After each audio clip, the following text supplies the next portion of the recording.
अभिषेक, मुझे लग रहा है कि सबसे बड़ा जो इशू यस बैंक का है वो अभी इनके कैपिटल रेजिंग पे, कैपिटल एडिक्वेसी पे इन्होंने कहा है कि बहुत ही जल्द ये इसको रिप्लेस करेंगे। तो अगर ऐसा होता है तो और एक follow on public offer yes bank से आ सकता है और यही कारण है कि स्टॉक थोड़ा सा एक क्लोज दायरे में है, क्योंकि मान के चले कि अगर और एक फॉलो ऑन पब्लिक ऑफर आता है तो ऑब्वियसली बुक वैल्यू में और थोड़ी सी कटौती होगी। और लग तो नहीं रहा है कि इनको अच्छा खासा प्रीमियम मिलेगा, क्योंकि अभी भी यहाँ पे डाउट्स है वेदर एसेट क्वालिटी का जो पूरा मसला है वो क्लियर हो चुका है कि नहीं। तो मैं इनको यही कहूंगा कि देखिए, अगर नजरिया 1.5-2 साल का है तो ही निवेशित रहिए, अदरवाइज बहुत अच्छे बैंक्स अवेलेबल है, जैसे कि आईडीएफसी फर्स्ट बैंक है, फेडरल बैंक है, जो यस बैंक के मुकाबले में काफी वेल पोजिशनड है। क्योंकि सबसे बड़ी बात, बैलेंस शीट क्वालिटी इंपॉर्टेंट होती है बैंक्स में, मैनेजमेंट का भी काफी बड़ा योगदान होता है, और जब क्रेडिट ग्रोथ 11-12% होता है तभी आपकी कैपिटल एडिक्वेसी अगर ठीक ठाक है तो ही आपको ग्रोथ में पार्टिसिपेट करने को मिलता है। तो मेरे ख्याल से यहाँ पे होल्ड करिए, निवेशकों को यहाँ पे फ्रेश खरीदारी नहीं करनी चाहिए। ज्वेलरी स्पेस में अभी भी ग्रोथ पोटेंशियल काफी है, लेकिन जिस प्राइस पे इन्वेस्टर ने यहाँ पे पोजीशन ली है उनको अच्छा खासा प्रॉफिट मिल रहा है। मेरे ख्याल से देखिए, इस बाजार में थोड़ा सा प्रॉफिट बुकिंग रेगुलर करना बहुत जरूरी है। और इसके साथ ये भी मैं बता दूं कि देखिए, अभी जो लेवल पे कल्याण ज्वेलर पहुंचा है, अभी इंक्रीमेंटल अपसाइड थोड़ी सी टाइम लगेगा, स्टॉक थोड़ा कंसोलिडेट होगा। हालांकि इनके लिए सबसे बड़ी जो ट्रिगर पॉइंट है स्टॉक बढ़ने के लिए कि इनके जो डिस्ट्रीब्यूशन पॉइंट्स है, इन्होंने बहुत नए जोग्राफिकली रिटेल आउटलेट्स खोले हैं और इनकी ब्रांडिंग स्ट्रेटेजी बहुत एग्रेसिव है। तो इस कारण से मार्केट को डेफिनेटली दिलासा लगा है कि ग्रोथ आगे भी आएगा। प्लस ऑर्गेनाइज ज्वेलरी स्पेस में बहुत कम प्लेयर्स है जो बड़ी मात्रा में काम करते हैं, क्योंकि अभी भी अनऑर्गेनाइज सेक्टर 30-40% है, तो आगे चल के ग्रोथ मोमेंटम तो गिरेगा। मेरे ख्याल से 50% स्टॉक इनको होल्ड करना चाहिए, 50% प्रॉफिट बुक करना चाहिए और अगले साल 1.5 साल का नजरिया लेके बैलेंस क्वांटिटी होल्ड करें। देखिए, शुगर कंपनीज की अगर हम बात करें प्रशांत, तो मुझे लग रहा है कि देखिए, जो बड़े प्लेयर्स है जिनके पास बड़ी कैपेसिटी है और प्लस एथेनॉल कैपेसिटी ज्यादा है, वहां पे बेनिफिट काफी सिग्निफिकेंट आएगा। यहाँ पे बलरामपुर चीनी, Dhampur sugar, Renuka sugar, Dhampur bio Organics, ये सारी कंपनीज है जहां पे हमको लग रहा है कि the current year should be very good. In fact sugar का सीजन सितंबर टू सितंबर होता है, तो आपको शायद अच्छी खासी कमाई थर्ड क्वार्टर से देखने को मिलेगी। एथेनॉल को लेके भी काफी पॉजिटिव्स है। प्राइम मिनिस्टर नरेंद्र मोदी जी ने जो बायोफ्यूल का ग्लोबल थीम सेटअप किया था G20 के मीटिंग में, इससे यही लगता है कि डेफिनेटली एथेनॉल एक ग्लोबल थीम बनेगा। यहाँ पे जो मैन्युफैक्चरिंग कंपनीज है, ऑफ कोर्स प्राज इंडस्ट्रीज है, बट जो एथेनॉल की कीमतें हैं यहाँ पे लोकल मार्केट में अनुमान है कि क्रूड का भाव अगर ज्यादा बढ़ता है तो government will give incentives to the ethanol players, क्योंकि गवर्नमेंट चाहेगी कि जितना हो उतना एथेनॉल का ब्लेंडिंग बढ़े। तो मेरे ख्याल से धामपुर शुगर और धामपुर बायो ऑर्गेनिक्स और बलरामपुर चीनी, ये 2-3 स्टॉक्स है जो हमको काफी पसंद है। इनफैक्ट इवन करंट लेवल्स पे अगर कोई खरीदता है तो अच्छा खासा रिस्क रिवॉर्ड मिलेगा, क्योंकि टेलविंड सेक्टर में अभी काफी पॉजिटिव है। और जैसे आपके रिपोर्टर ने कहा कि प्राइसेस अगर बढ़ते हैं शुगर कंपनीज के, तो ऑब्वियसली इंक्रीमेंटल अपसाइड काफी होगी, क्योंकि फिक्स कॉस्ट तो वही के वही रहते हैं। ऑब्वियसली मार्जिन में कच्ची बढ़ोतरी आपको देखने को मिलेगी।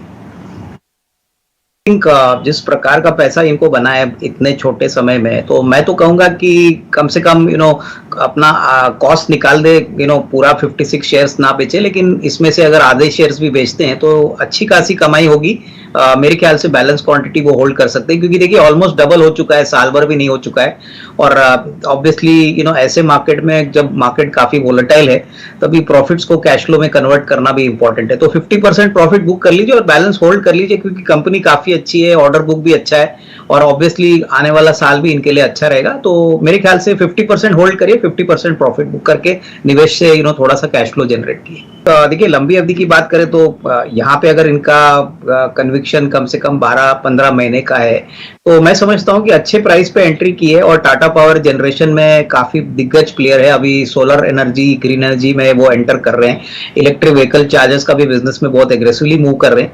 तो नजरिया 12-15 महीने का रखिए, कम से कम 325-330 का एक नियर टर्म का टारगेट बनता है। टाइम फ्रेम थोड़ा लंबा रखिए, क्योंकि देखिए ये शेयर थोड़ा स्लो चलता है, लेकिन फंडामेंटल्स काफी स्ट्रांग है।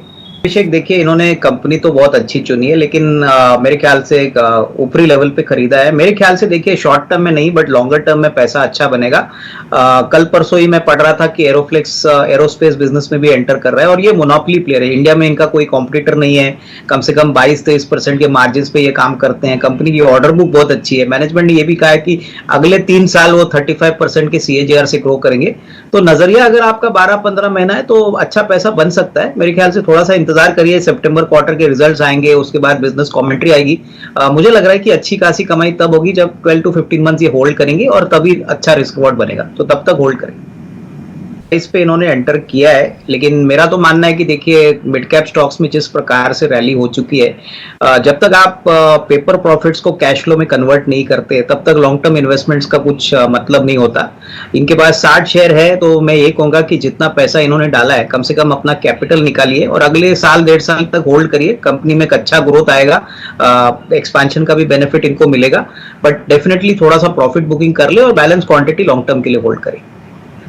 यहाँ पे आई थिंक ये होल्ड कर सकते हैं। देखिए इनका बाइंग प्राइस तो बहुत ही अच्छा है और ऊपर से जिस प्रकार का ट्रैक्शन हमको FY24 में बिजनेस में देखने को मिलेगा, मेरे ख्याल से देखिए शॉर्ट टर्म में हो सकता है कि 1100 का एक रेजिस्टेंस है स्टॉक के लिए, लेकिन लंबी अवधि के लिए अगर ये कम से कम साल 1.5 साल का नजरिया रखते हैं तो मुझे लग रहा है कि इनको होल्ड करना चाहिए। देखिए वेल मैनेज्ड कंपनी है, बिजनेस का भी काफी अच्छा पोटेंशियल है और सबसे बड़ी बात रिस्ट्रक्चरिंग के बाद इन्होंने पिरामल फार्मा को अलग करने के बाद जो फोकस बिजनेस पे आया है, मेरे ख्याल से कहीं ना कहीं मार्केट्स उम्मीद लगा के बैठा है कि FY24 में अच्छी खासी ग्रोथ आएगी, तो यहाँ पे होल्ड करें, but time frame 12 to 15 months का रखना जरूरी है। दोनों शेयर्स में ग्रोथ प्रोस्पेक्ट्स काफी अच्छे हैं। देखिए हिमाद्री केमिकल्स में इंटरेस्ट इसलिए क्योंकि इलेक्ट्रिक व्हीकल सेक्टर के लिए जो लिथियम बैटरीज बनाते हैं उनका जो केमिकल बेस होता है वो हिमाद्री केमिकल्स बनाती है, प्लस टार का काफी बड़े प्लेयर है।